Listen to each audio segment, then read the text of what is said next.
Hello, welcome back to JJ's Bakehouse. I'm Ginny. Today I'm going to be making a red velvet cake for you, and I'm going to be using a cream cheese Swiss meringue buttercream for this. Now you can find the recipe and the method for that on my channel, and it is a really simple way of removing the water content from the cream cheese, which makes a beautifully lovely pipeable buttercream at the end. So I've got a few different videos on this one. I've got a regular cream cheese, I've got Philadelphia because that reacts very differently, and then I've also got this Swiss meringue one. So have a little look and use that method because it really works.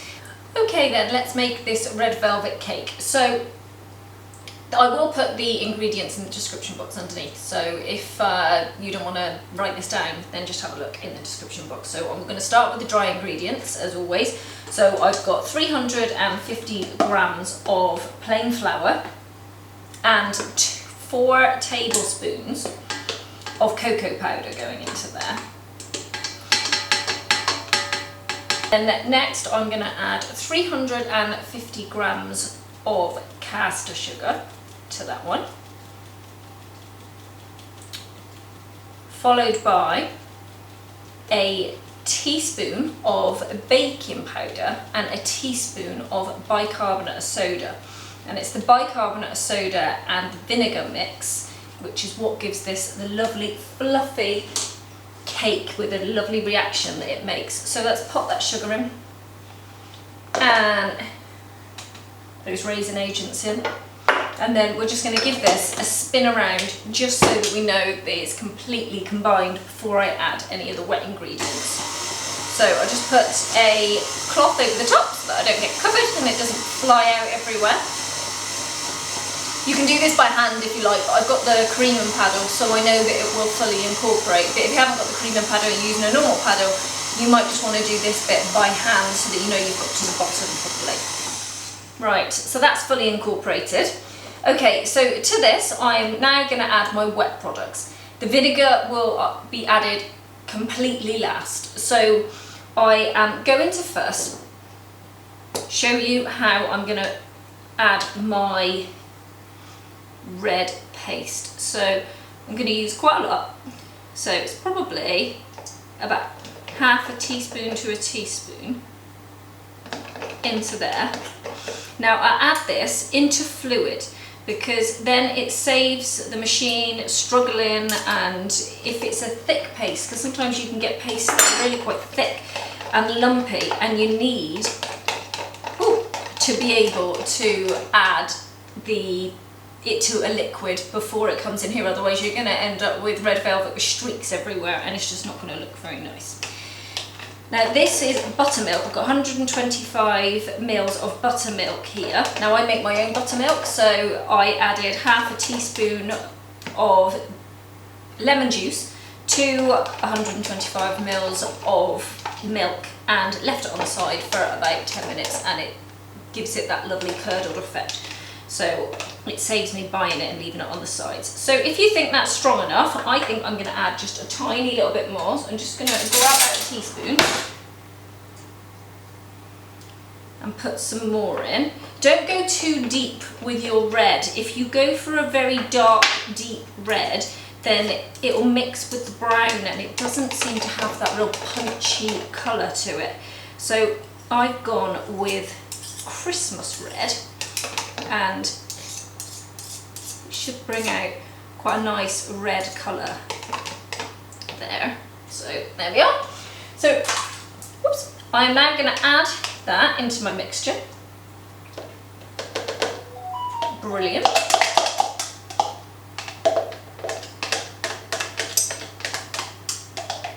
And I've also got 100 mils of vegetable oil going into there, or any flavourless oil. 100 grams of melted unsalted butter going in there as well. 4 eggs. And we're going to give that a good whisk up. So I think we need the tea towel back. And at this point you're going to be able to see how deep your red is.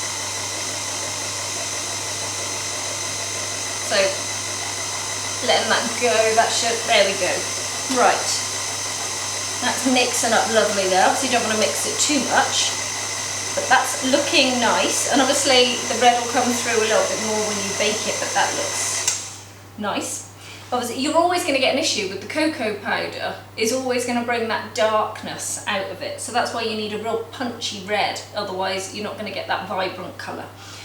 Right, so what we're going to do now is add the vinegar, and then as soon as we add the vinegar, we are going to put it straight into our cases. And the reason for that is because it's that reaction between the bicarb and the vinegar happens quite quickly, so I just want to get it straight into the oven. So let me just get everything sorted before I add that, and I'll be straight back to you. Right then, oh, I got away with it. I didn't get too much red on my fingers. So now we're going to add that vinegar. So that is a teaspoon of vinegar. I used cider vinegar. There we are. And that's all mixed around really well. It looks lovely in there. So this recipe should make you 4 layers of cake. So let me just clean that off, and then we will pour it in. Here we go.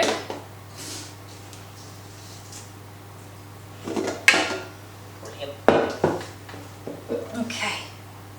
Don't forget this is going to rise quite high because of that reaction. So don't go too close to the top. So I'm doing 6-inch tins here. And I know I've only got 3, but this one does double, and I've got a separate oven for this one. So, lovely. Ooh, it's going everywhere. Brilliant. So that's now going to go into the oven. I've preheated my oven for up to 150 degrees on a fan assisted oven is what I have. If you haven't got fan assisted, do 160, and I'm going to check on these after about 22 to 25 minutes. So I'll be back with you when I've popped these in the oven and taken them back out again. See you soon. Right, our cakes are out of the oven.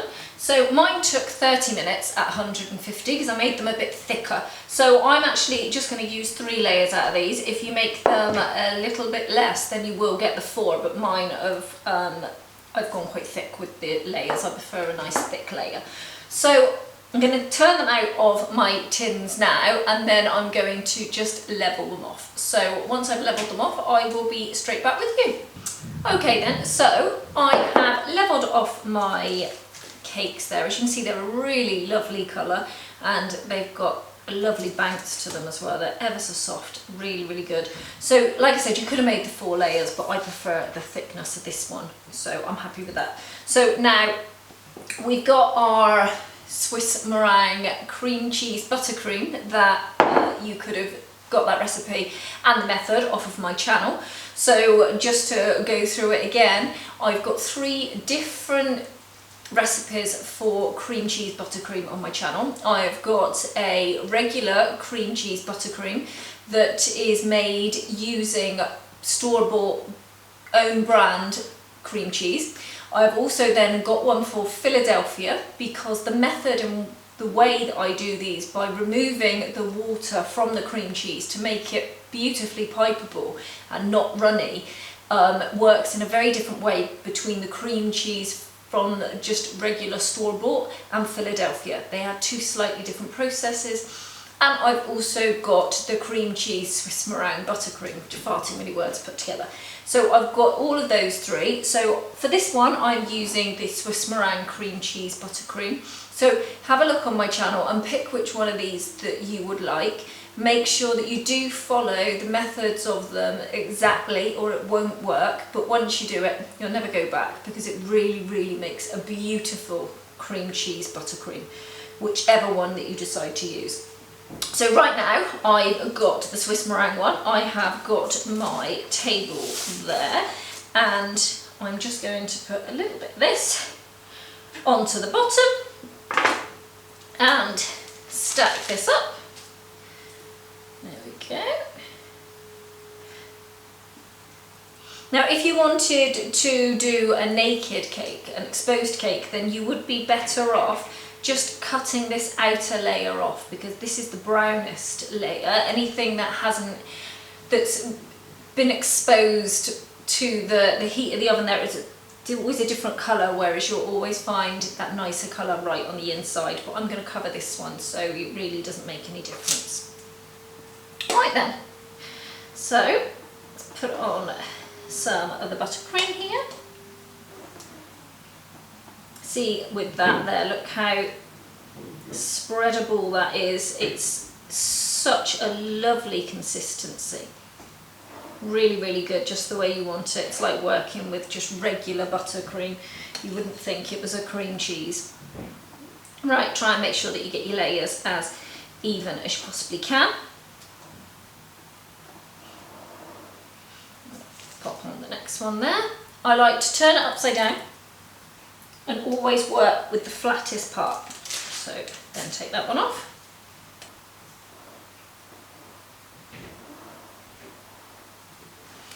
And then the last layer over the top. Again, turn it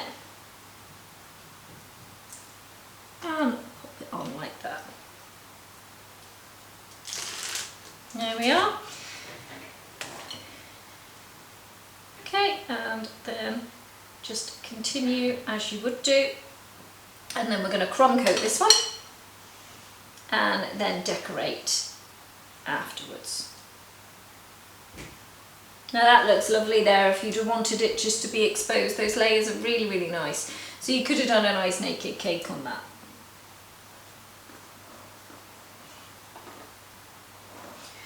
Right.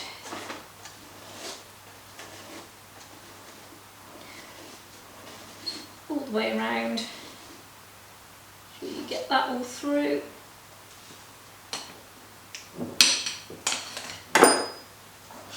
And then start down at the bottom there.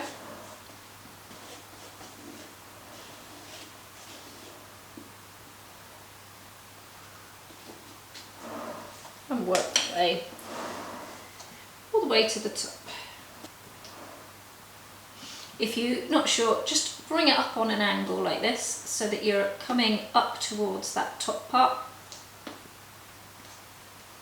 There we go. And then we need to get our bench scraper and a separate bowl, because I don't want to go putting back into what I'm going to use for the final coat. So I'm going to just grab my bench scraper and a bowl, be straight back. Right then, same as we'd do a normal cake, just all the way around.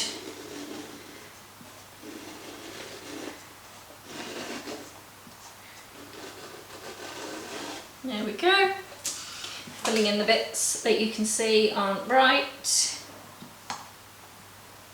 Just normally around the tops.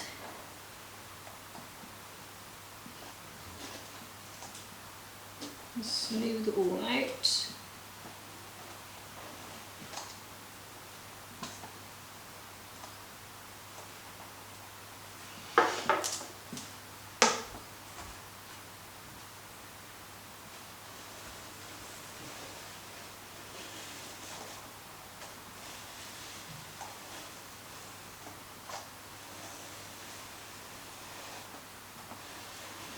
There we go. Always. Now I do want mine to have that naked look for my crumb coat. I do prefer it that way, but you can go thicker.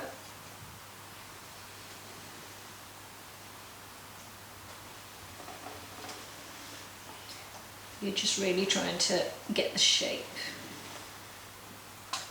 And push it out towards the sides when you do the top. So then when you use the bench scraper, you know you're going to get a flat top on it.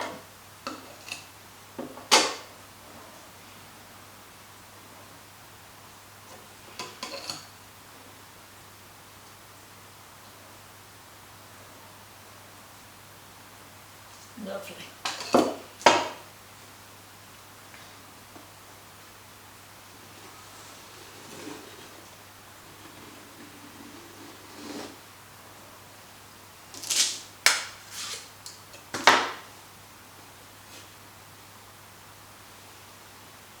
And that brings the top now to meet perfectly. whereas before it kind of indented a little bit there at the top. Excellent.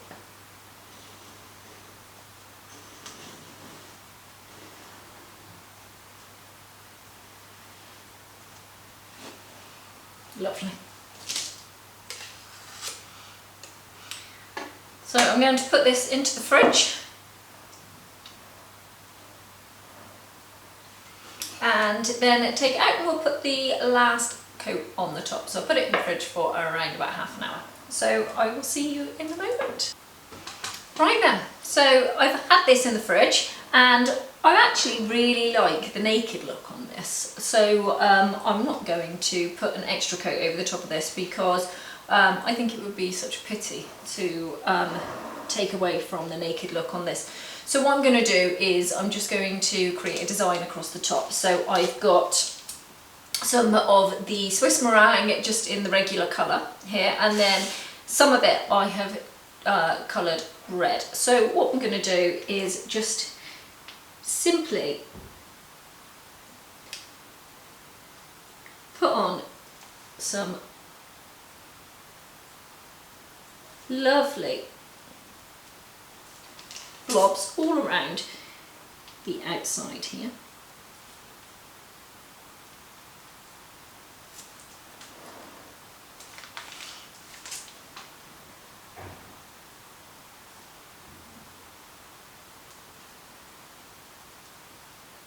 And as you can see, that is doing so well, this buttercream. The stability of it is lovely, really nice to work with.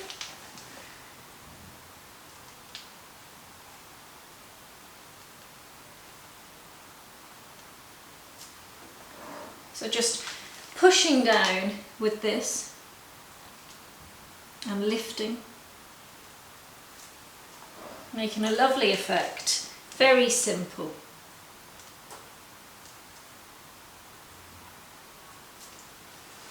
Lovely. So that's like that all the way around there. Then I'm just going to take the red and do the very same on every other one, just to give this a little bit of colour so that it pops. Now I've got a smaller one of these on. This is the Wilton 32 and this was the 4B. So predominantly giving the same effect,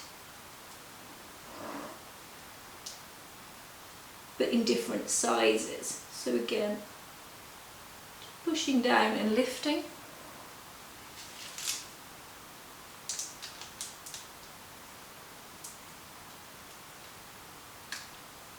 In each of the gaps that we've created,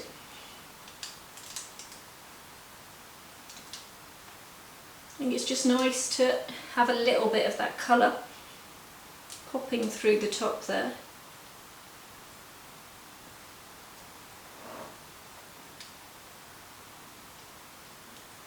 And you can go heavier, but I think red velvet sometimes it speaks for itself. I really do like it just to be that little bit simpler. So there we go. And then some of earlier when we levelled off the cake, that I kept back. Any of the crunchier bits on the top I discarded, but otherwise I've just put that into a bowl and with my fingers just made like breadcrumbs out of it. And then I'm going to take this, put this into the middle. Just using my fingers to fill the outside parts, bringing it nicely to the edge, up to where that red is. Being careful not to knock them. If you've got large bits, just take them away.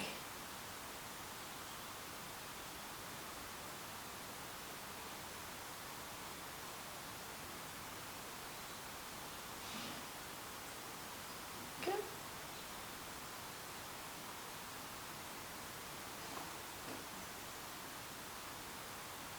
Excellent. And there we have our red velvet cake. So I hope you enjoyed this one. I hope that it was easy enough to follow, and hopefully you enjoy it. So take care, I will see you soon, and enjoy this red velvet cake. Bye bye, take care.